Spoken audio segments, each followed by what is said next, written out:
You buy a pristine boutique hotel. The numbers look perfect, but almost the minute you take ownership, the property begins rotting from the inside out. The root cause of this decay usually has absolutely nothing to do with the building itself. The problem starts with the very first check you write to your own advisor. The traditional commercial real estate market operates on a bizarre logic. It effectively forces you, the buyer, to pay a professional just to push you into a terrible deal. If you want to avoid buying a financial time bomb, you have to understand the hidden math of advisor compensation. Most commercial real estate transactions rely on the traditional buy-side broker model. You hire an expert to guide you through a highly complex market. But that system rests on a massive structural flaw: commission-based compensation. Your advisor only gets paid if a transaction actually closes. This creates immediate friction. You need a profitable, reliable long-term asset. But your broker needs a deal to happen, any deal, so they can secure a paycheck and keep their business running.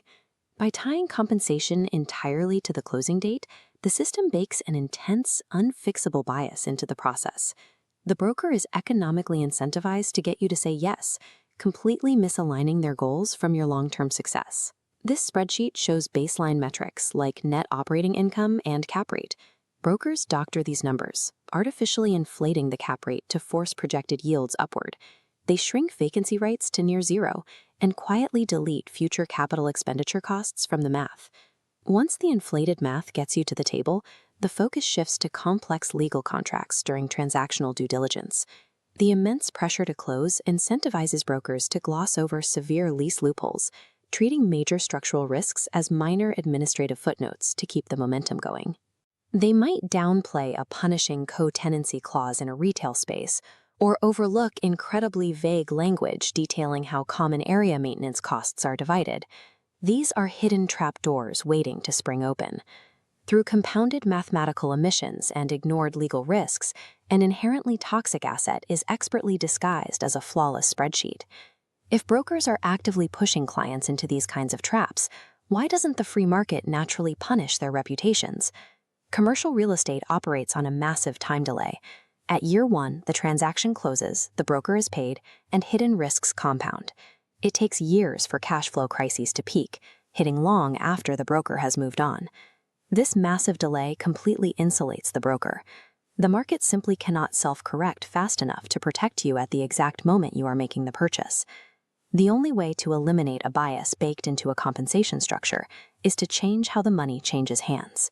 Firms like PRI Consulting take a totally different approach to real estate advisory. They work alongside buyers on commission-free terms, usually a flat fee or a monthly retainer.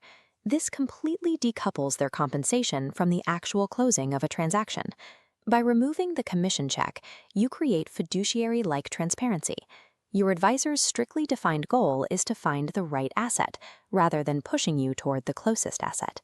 Without the financial pressure to close a deal to fund their own business, the advisor finally has the liberty to look at a suppressed vacancy rate and give you completely honest advice during early pipeline screening.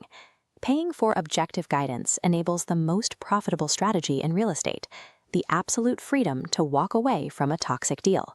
This dynamic extends far beyond acquiring a boutique hotel or signing a massive commercial lease.